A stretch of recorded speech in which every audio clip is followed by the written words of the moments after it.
Ինչ է տեղի ունենում Իրանում, արդյոք ԱՄՆ պատրաստվում է հարվածել Իրանին և ինչպես սա կանդրադառնա Հայաստանի վրա։ Գիտենք, որ Պարսից ծոցի հարևանությամբ, Կատարում, Քուվեյթում, Միացյալ Արաբական Էմիրություններում և այլ պետություններում կան տասնյակից ավել ամերիկյան ռազմաբազաներ։ Այսօր ամերիկյան լրատվամիջոցները հաղորդեցին, որ ԱՄՆ որոշ ռազմաբազաներից դուրս է բերում իր զորքերը։ Արդյոք ԱՄՆ պատրաստվում է հարվածել Իրանին և սա կանխարգելիչ գործողություն է, քանի որ Իրանի արտաքին գործերի նախարարը հայտարարել է, որ եթե ԱՄՆ հարվածի իրենց, ապա իրենք պատասխան հարվածներ են տալու, թիրախավորելով ամերիկյան ռազմաբազաները տարածաշրջանում։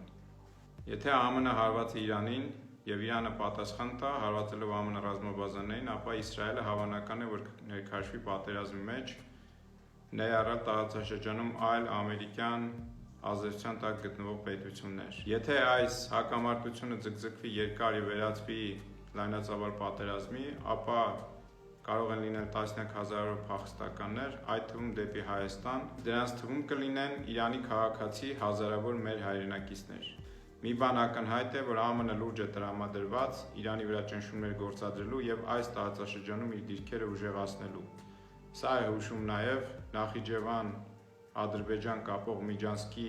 նոր փաստաթուղթը, որը հրապարակվեց օրեր առաջ, որը անցնելու է Հայաստանի Հանրապետության տարածքով։ Այս փաստաթղթի բովանդակությունը հուշում է, որ սա ուղղակի միջանցք է Նախիջևանի և Ադրբեջանի միջև, որտեղ ԱՄՆ պետք է կատարի վերահսկողի դերակատարում, ամրացնելով իր դիրքերը տարածաշրջանում։ Իսկ թե ինչ է շահում սրանից Հայաստանը, խոսել եմ իմ նախորդ զրույցներից մեկում։